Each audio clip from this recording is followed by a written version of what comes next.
going to talk about that as we do a project update with this vest. We're also going to talk about this yarn that I'm using and how much I love it. Um, Rowan's SoftYak DK. So thanks for being here with me. I'm Susie Quillen. I'm the Empress of Yarn. I am your stitching coach here at Perfectly Knotty.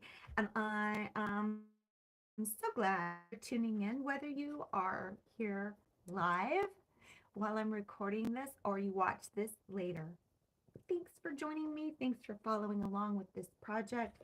Thanks for asking questions and being my world in general. So the first thing we're going to do is just do a basic overview of where we are with the project. I am approximately, oh, I don't know, how far am I here? I am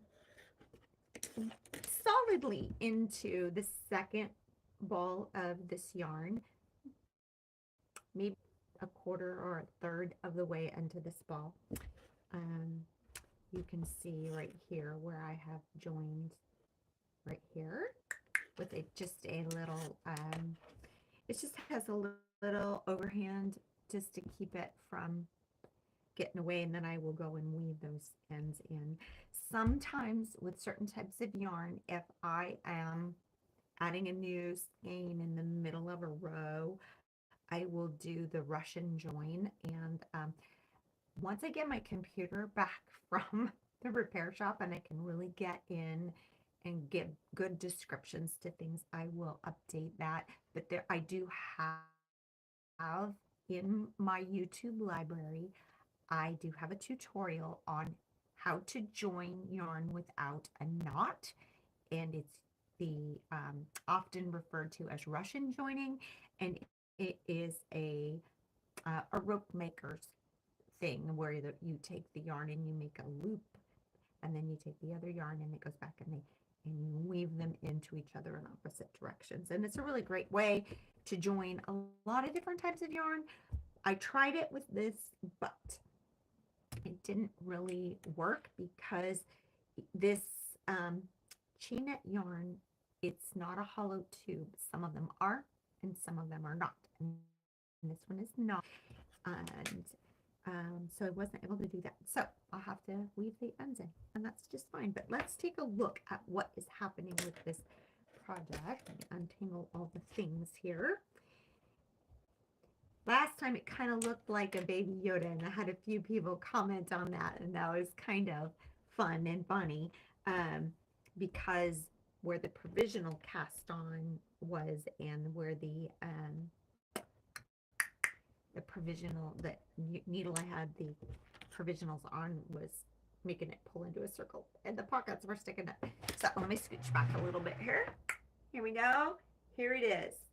And this, these pockets, and you can't see it. Let's see here. There you go. The cables are, we're going to talk about cables in a moment, but here's the cable starting to pop out.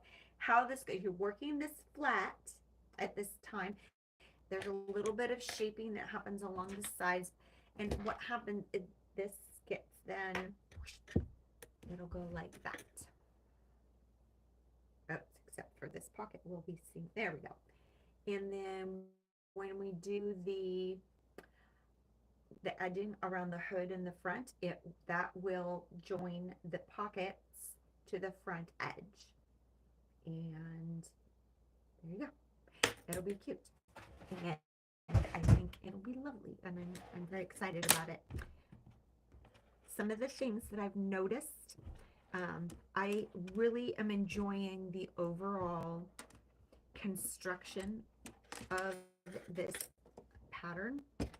It's a little bit different, and we'll see how it goes when I get up to the shoulders. Right now, I'm just working the body of the vest up to the armhole. I have made a couple of adjustments because the overall length of the torso for this vest from the hem to the underarm opening is longer than I am. I'm really pretty short. So So I did decide that in the shaping, there's a spot where you knit 5 rows in between the decrease, and then a section where you knit 7 rows in between the decrease, and I'm going to just continue with 7, or excuse me, I'm going to continue with 5 rows of just plain pattern knitting in between the decrease rows, and I'm presuming then conversely the increase rows as it comes back up again, because this is tapering in for the waistline. So that's a decision I've made so that it is happening in a shorter span because my torso is short. So that is that. What are some of the other things that I've noticed? I'm going to just remind you again to please make sure, even if you own your copy of the book, write in it. If you have borrowed a copy from the library, my recommendation would be to write on a sticky note and leave the sticky note in the book. So that way, whoever does it next, if the librarian pull the sticky note out, the next person can see what you've discovered. So a couple of things that I have discovered. After you join the hem, which we talked about last time, there is right along here at the base of the cables, there's you section off 10 stitches, and then you do some increases inside that 10 stitches. It then increases it from 10 stitches to 14 stitches along where each cable goes. So that way your the hem is in a little bit and then it comes out a little bit, and that way you kind of get that little bit of flounce. That's what I want to call it, but that's not the right word. But then what happens is between your stitch markers, you now have 17 stitches instead of 10 stitches. And so I noticed that on the setup row for the cables, it says to knit to the last 13 stitches, but that is an incorrect number for the placement of that panel, and so I had to do a little bit of math to work out. And in that setup row, it worked out okay at the front end of the row, but when you get down to the other end of the row, you actually needed to place the marker at 17 stitches. It was just a whole interesting thing. And so I made a note of that in my book. And then the other thing that I noticed is that when you actually start doing the cables, the cable panel is 10 stitches, but now inside what we've markered off for the cable panel in that setup row is now more than 10, and it's an odd number. So it was difficult for me to understand if I am centering that cable inside that window between the markers, or if I front of it, back of it. So I just made an executive decision and decided that my cables will start 11 stitches in from the first stitch, and then I have my 10 stitch cable panel, and then I continue. After I made that decision and I think about it, I realized that when the whole thing is done, we are going to be picking up stitches around the entire perimeter, up the front, up over the hood, and down in an edging in garter stitch. And so that's going to bring those cables in or out even a little bit more than I had thought about. And I might be a little bit sad about having made that decision in that sense, but I also know it will still be just fine. So, but that was one of the parts of this instruction in this that I felt was a little bit unclear. I could have just done that at seven stitches in, right where it had you put the first marker to break off, and then do 10 stitches for the cable, and then just continue on. And I decided to not take it all out and start again on the body. But this does bring up that point that I made last time about making a practice version of your project using an inconsequential yarn. And it still leaves me feeling a little bit sad that I did not make a version of this in a different yarn that isn't as important to me from my stash that I could have made for my granddaughter, one of my granddaughters, and then I could have practiced it, and then I could have made these notes to myself, and then when I made it with this yarn, I would feel really confident and good to go, and it wouldn't be quite so much of an experiment with my cotton yak yarn. I was just so excited to get started on it, and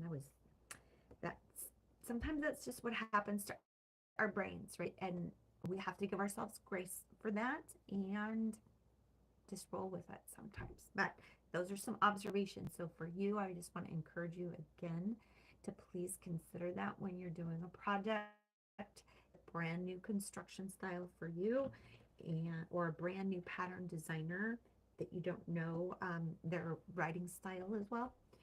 So, but overall, it's a good pattern. I just think there's a few things in the way that it was mapped out that maybe was not made very clear in tech editing. Happens, it just happens. So we're going to be okay with it. It's going to be fine. I will wear the heck out of this thing. I can just tell you that right now. I'm excited about it. So cables, that was the next thing I wanted to chat with you about. I want you to see these cables. I'm so excited about them. Look how these pop. It's one of the things about this design that really caught my eye is because the entire body of the vest is reversed, and that makes these cables just stand out. They are the showcase. But in that, this again goes back to one of those things I wish I would have thought about, or I would have made the practice version first. But you'll see that the beginning of the cable, it starts way down here, and it's really inside the pocket, and you don't even see it for quite a ways. So I think that I probably would have gone ahead and set up where my cable panel was going to go, but I would not have started the first twist so low. I would have done more plain knitting and maybe started that up here a little bit more, so that because if you've ever knit cables, it's a little, it's not hard, but it just adds a little extra wrist action going on there. But with this yarn, okay, let's talk about the yarn now, you guys. Let's talk about it. By the way, if you're watching, make sure you pop in and say hello. If you are watching the replay, please say hello. If you're not a subscriber, please hit that subscribe button and click that notification bell. Welcome to the Perfectly Knotty Fiber family. But I want to talk about SoftYak. SoftYak DK by Rowan. Here is the label. It comes in the donut ball like this. And I'm going to read the stats on the label so I make sure I get it correct. It's 50 grams, and that is approximately, it's a black label, so it's a little bit hard to read. Nope, that doesn't tell me. It is not giving me the yardage on here. There it is. 148 yards, 50 grams. It is classified as a DK. Ball band recommends US size 6 knitting needles, 4mm crochet hook, 4mm knitting needles. So that even kind of falls maybe into that light worsted. It's because worsted we often are using 7s and 8s, and so it's kind of at the top of that. You absolutely could go smaller. The hem of this, I'm knitting the body of this on a size 5, and the hem is a size 4, and it's just really, you can see right here, it's really lovely. The tension and it stitches up really nicely. This yarn is 76% cotton, 15% yak, and 9% nylon. And it is a chainette construction. I don't think my camera's really focusing on that very well, but it's chainette, which means it's a tiny little knitted tube, in a tiny tube. One of the things that's really nice about that, especially with a cotton yarn, is that adds a different kind of structure. It has its own structure, and which is really nice. It's going to help cut down on any linting that might happen, because this cotton is, it's not the wet mercerized. It does have a little bit of a halo that you probably can't see. But I like chainette yarns with a lot of cottons. I think it gives, one of the things about some of the twisted cottons, especially the larger a twisted cotton gets, is that the twists, the plies, they can kind of come undone, because cotton does not bind to itself in the same way that a lot of your animal fibers do. And so by having it in this chainette, it gives it that structure, which is one of the reasons that these cables pop the way that they do.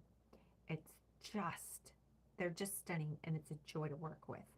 The other thing that's really nice about chainette yarns is that they create their own air pockets inside the yarn itself, which helps to add to the warmth that it creates in a garment.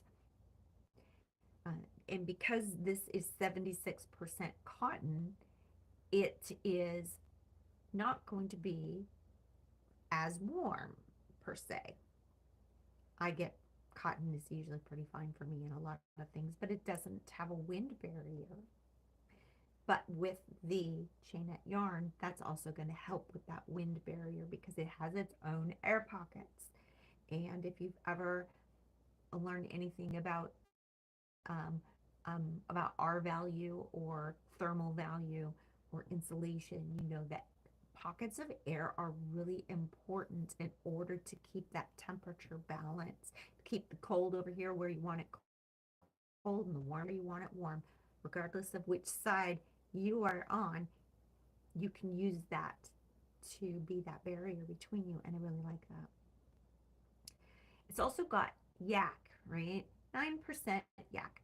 Doesn't sound like very much, but when you look at the thermal value of one strand of yak fiber versus one strand of sheep wool fiber, goat, or goat, which is mohair, or angora, or bunny, angora, or llama, or alpaca. Um, Yak is at the top of the animal-based fibers that have the highest thermal value.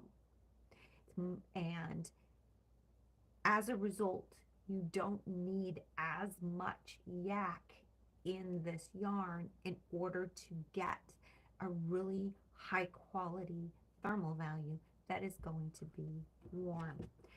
Again, because it is cotton as well, and the majority of it is cotton, you do lose some of the wind barrier properties, but you have enough yak for the thermal value. And I don't know what the math numbers are on that, so that part of it is not in my repertoire of mathy knowledge. So I do apologize about that part. And I don't know if that's ever been particularly studied with any of these yarns. It's just general principles about the fibers that are being used in these yarns.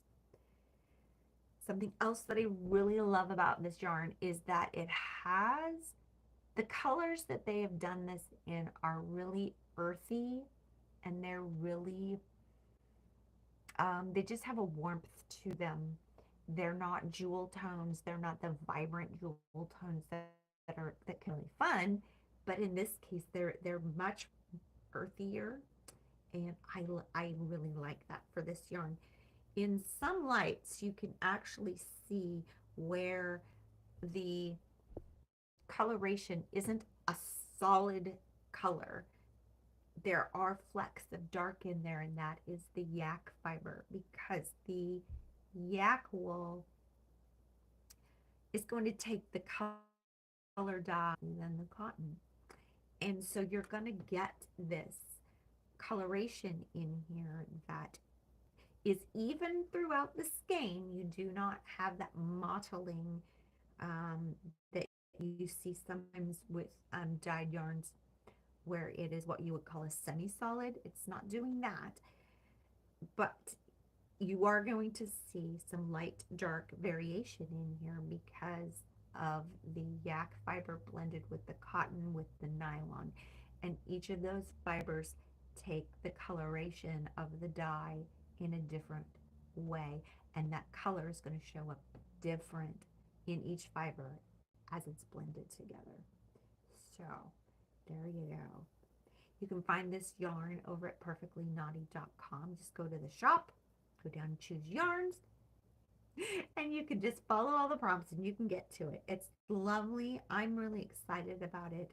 I think that this is a beautiful, beautiful yarn, and I did I do another one in this, something in this? No. I'm trying to think. I think I might have done a hat with this. Yeah, I crocheted a hat with this a couple of years ago. I gifted it to someone, so I don't have it to show you as an example. But that's where I really started paying attention to the wind factor with this. As a hat, while it was lovely and comfortable, one of the things about it is that the cotton allows a lot of air movement to go, a lot more air. It's not a barrier in the same way that a full animal fiber would be, though it's still really lovely. But I love the way that it does cables, and I love the colors that it comes in. I don't have all of the colors in stock in the online store, but I have a good selection, and I've got sweater quantities if you are interested in trying this pattern. It's not in there yet, but a little bit later I will put in the description for this video, I will put the links to the pattern book, which again is now hard to get because its publisher has gone out, and you might have to check your used bookstore resources, or as I have said several times, check your library. Please, please, please support and check your library. There you go. That's the update so far. I'm really liking it. I am, let's see, back up a little bit again. I am this far into it. A little more than a skein of yarn into it. I have about 20 hours into my project so far, and that includes some unknitting I had to do because I didn't understand some of the short row shaping on the pockets, and I read it incorrectly and had to unstitch the first pocket completely and start over. But it's otherwise been really lovely. I can see myself making another one of these, and like I said, because I did not do a practice version of this like I normally would do before trying a project that it was new to me. I might go back and do one. I might not. I don't know. We'll see what happens when I'm done, because I've got so many other projects on my list, you guys. I get so excited about this. So that's it, you guys. That's what I have for you today in this update about the vest. I did have a number of people comment that it looked like Yoda, and I'm going to show you why. And the reason for that was because I had my provisional cast on was on a second circular knitting needle, and the needle was pulling the curve down, and then with the pockets sticking up on the end, it looked like Yoda's ears. That was fun. So anyway, I hope you'll continue to follow along with if you haven't subscribed, please do. Come back and watch. Again, I'd love your comments. They're not popping up, so if you are commenting live right now, I can't see them. So I'll have to go back in later and take a look at that. I'm still completely without my computer. I was hoping to have gotten it back by now, and it's not back, and I have not gotten an update, so that's kind of a bummer. It's making me realize how many of my systems and processes I have set up in my computer, but I am adapting to some stuff on my computer. I appreciate your support. I appreciate your encouragement. So please comment. I'll come back to them when I get a chance, either later today or whatever. I've got my take of tea. I got to take a sip of my tea. Hold on. Okay. So since I'm not seeing any questions, not that they aren't there necessarily, it's just not popping them up for me for some reason. I appreciate it. Thank you for watching. Thanks for tuning in. Like, subscribe, share, comment. You can send me some support through that thanks button down there. That always fills my heart. It allows me to keep serving you and providing you with interesting, useful information about your knitting and your crochet life. Don't forget to sign up for the email newsletter over at PerfectlyKnotty.com. I'll see you guys on the next one. So thanks for hanging out with me for a little bit. Have an awesome day. I'll talk to you soon.